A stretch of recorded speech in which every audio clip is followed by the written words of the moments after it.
outsmarting the brutal onslaught, and understanding the key elements of victory. War is ugly, brutal, and pointless. It brings destruction, bloodshed, and death. Yet it has been a constant companion of the human race for decades. Just when we think we have eradicated old mistakes, another battle breaks out. War does not equal art. However, efficient ways of dealing with this bloodshed do require artistry. Art presupposes a particular layer of beauty. There's nothing beautiful about war. War strategy consists of many elements: planning, waging, dealing with energy, and identifying weak and strong points. All these principles are not exclusive to fighting. They are universal and can apply to many modes of life, such as business matters, legal strategy, politics, and sports. Good war tactics are all about wit and deceit. Outsmarting the enemy has to be your #1 priority. Predicting their moves and counteracting them with the best efficiency possible is the sure way to win any battle. To do this, you must understand the critical elements of victory. Among them is good planning, which consists of assessing the fundamental factors that define the outcome of military engagement. Another element to understand is the economy of war. War requires tremendous resources, and knowing where to find them and how to use them efficiently is vital. You also need to learn to use many skills, such as creativity and a good sense of timing. Sun Tzu introduced these principles more than 2,500 years ago. However, you'll see that they are still very much applicable to modern life and warfare and other aspects of our lives. Key point 2. Compiling plans and initiating a battle. War is no joke. You can neglect nothing that influences the battle's outcome. While planning, you have to consider 5 essential factors. 1. Moral law. 2. Heaven. 3. Earth. 4. The commander. And 5. Method and discipline. Moral law determines the warrior's devotion to their ruler. It signifies their alignment with beliefs that lead them into battle. Moral law makes the warrior jump into any danger, regardless of their safety, because they believe in what they're fighting for. Heaven deals with external conditions humans can't control and modify, such as weather conditions and seasons. Earth signifies distances of all kinds. It's also concerned with potential danger and security, including the chances of death. The commander symbolizes strength and wisdom. This element brings courage and sincerity. Method and discipline define various logistical matters, such as the supply of weapons and other resources. It also deals with ranks and subdivisions. These factors are vital for winning any battle. Deception is one of the most crucial ingredients for victory. To win a war, you must convince your opponents that the opposite will be the case. When you're ready for battle, your enemy should think you are hopelessly unprepared. Your activity should seem as if you're busy with inaction. An abundance of resources should appear completely absent. There's no such thing as too much planning. You must foresee any possible outcome. Outwitting your enemy is the way to victory. Keep in mind the resources that are at your disposal. They aren't limitless. The longer the war lasts, the scarcer resources become. Also, use your enemy's resources, loot, and forage to add to the supplies you already have. Remember that no one benefits from a prolonged battle. Strategize to achieve the maximum level of efficiency in the shortest time. Your people need the motivation to fight, so reward your warriors for their achievements and give recognition to those who perform well. They must know their fighting won't be in vain, and their gains will be worth all the bloodshed and danger. Key point 3. Strategy, tactics, and military positions. War inevitably brings destruction, but a wise commander will do their best to minimize it. Capturing the country is much more preferable than leaving it in ruin. The same goes for the rivaling army and other resources. For that reason, breaking resistance without a fight has to be your primary strategy. Destroying the enemy's spirit and willingness to go into battle is more complicated than a blatant attack. It requires thorough preparation that will discourage anyone from going against your forces. An army with an unbroken spirit will never lose. A smaller force cannot beat a bigger one, but you can attack if your resources are superior to the enemy. If you lack the means to win, it's wise to back up and identify with a better solution. A commander can lead his people into defeat into 3 ways. 1. By ordering their army to move forth or back, knowing it can't obey. 2. By disregarding the conditions in which their people operate. And 3. By choosing the soldiers carelessly. These actions will damage the relationship between the commander and the army. Soldiers will start distrusting the person in charge and questioning their authority. A commander that doesn't evoke respect in their army is no good. In contrast, these are the 5 rules that lead to victory. 1. Correct timing. A good commander knows when to strike and when to wait. 2. Wisdom regarding both inferior and superior forces. 3. Showing the same energy for everyone involved in fighting, regardless of rank. 4. Preparation to the highest degree, and having enough patience to attack when the enemy is the least prepared. And 5. Excellent resources for fighting. If you know the enemy and know yourself, your victory will not stand in doubt. If you know heaven and know earth, you may make your victory complete. Sun Tzu. Victory means minimizing mistakes. A good commander knows both defense and offense. They know how to provide security for their army and lead it into battle. The military method consists of measurement, quantity evaluation, calculation, balancing chances, and victory. All of them are interconnected and vital for winning a war. Key point 4. Weak and strong points that accompany the forces. A good commander sees no difference between ruling an army of 10 and that of 1,000,000. What they focus on is energy. Your people have to feel unity and exist in harmony. You can achieve this through different maneuvers, both direct and indirect. Use a direct strategy when entering a battle. These tactics don't guarantee the win. What ensures victory is the indirect actions taken behind the enemy's back. When used in combination, direct and indirect maneuvers provide miraculous results. Though there are just 2 of them, their potential is limitless. Like the 5 primary colors create myriads of tones when joined, direct and indirect strategies create countless roads to victory. Deceit is at the core of indirect actions. You must know how to lure your enemy into attacking by appearing unprepared. The enemy can never know the number of people in your army or the resources you possess. Therefore, the good fighter will be terrible in his onset and prompt in his decision. Sun Tzu. Know how to simulate chaos when everything is in perfect order. Pretend to be full of fear when you're overwhelmed with courage. Appear weak to hide your strength. Also, you should choose your warriors wisely.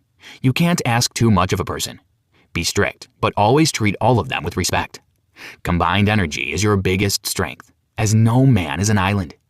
Your aim is to make your army look like unmovable rocks, unable to fight. Choose the right moment and strike with the power of 1,000 rolling stones. Your soldiers need to fight consciously, out of their volition. Attack the point with the least defense and lure the enemy into striking what is under your highest supervision. Remain invisible and split your enemy's forces. Remember that unity is one of your greatest strengths, so remove this advantage from the enemy. Hide your goals for attack with the highest care. The enemy should never expect you. Apply the opposite to your rival. Do your best to expose their plans and use them to your advantage. Key point 5. Engaging the force and traits that lead to ruin.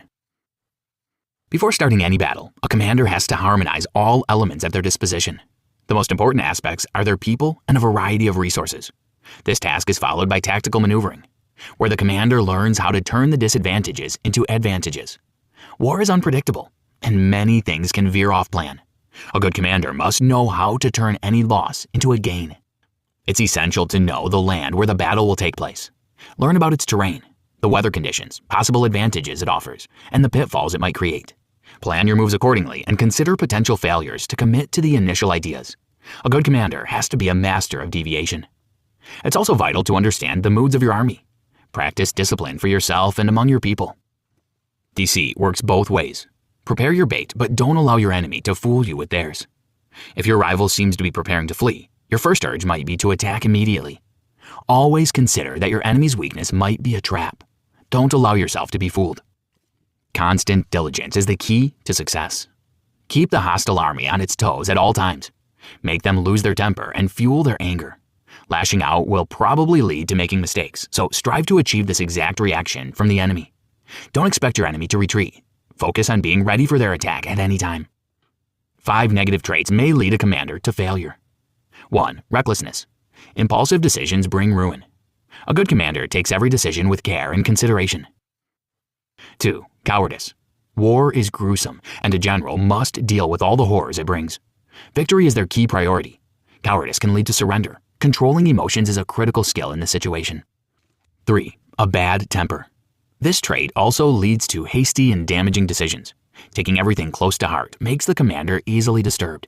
Offenses feel especially hurtful in this situation, which might create tension between a leader and their army. 4. Heightened honor sensitivity. Placing your honor above everything else is detrimental to your military strategy. 5. Excessive concern. Intense emotions can damage your plans. This rule applies to over-solicitude as well. Care for others is vital, but this should never cloud your judgment. Key point 6.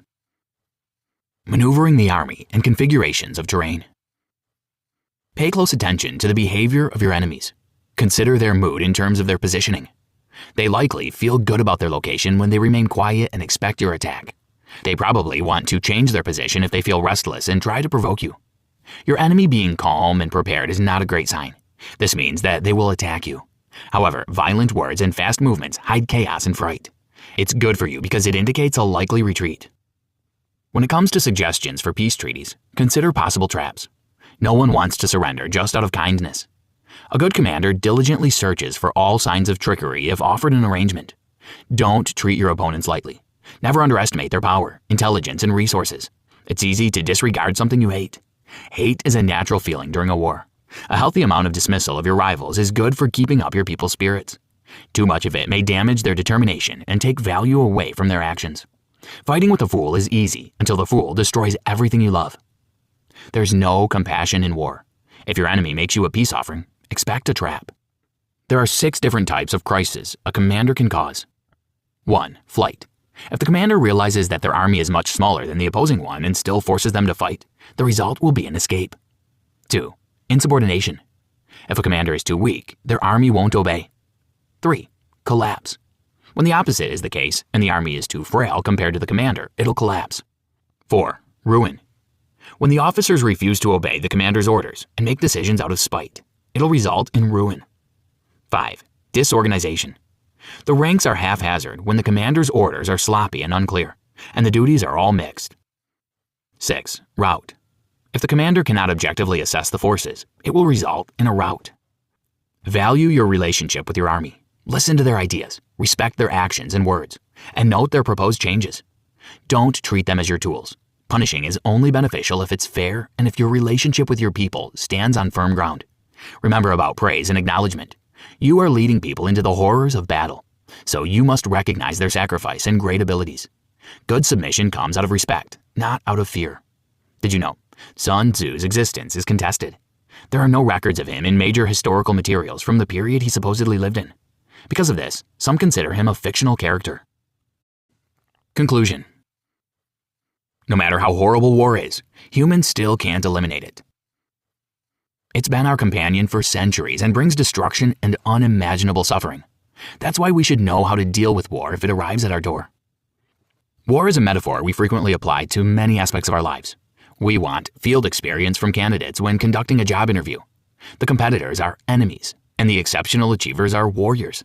Just like we apply war vocabulary to everyday situations, we can draw parallels between the war tactics and strategies used in legal matters, for example. The goal of any war is winning. Millions of factors can influence victory, and only a good commander can achieve it. War tactics are based on many rules. For example, brutal attacks are not nearly as effective as breaking the enemy's spirit and forcing them to surrender. Deceit is a key strategy during a war. If you're not fooling, you're being fooled. Confidentiality must be of the highest level. Your rival should never know your true intentions and goals. You must appear weak, exhausted, and resourceless when, in reality, you are ready to strike and win at any moment. Cherish your people and create a good relationship with them. Acknowledge their achievements, encourage them to strive for more, and don't demand too much of them. Remember that respect is the foundation of a good relationship. Try this. Is there an issue you're currently struggling with? Maybe you're a lawyer and need to win a complicated case. Try applying some of the war tactics discussed above and see if your efforts succeed.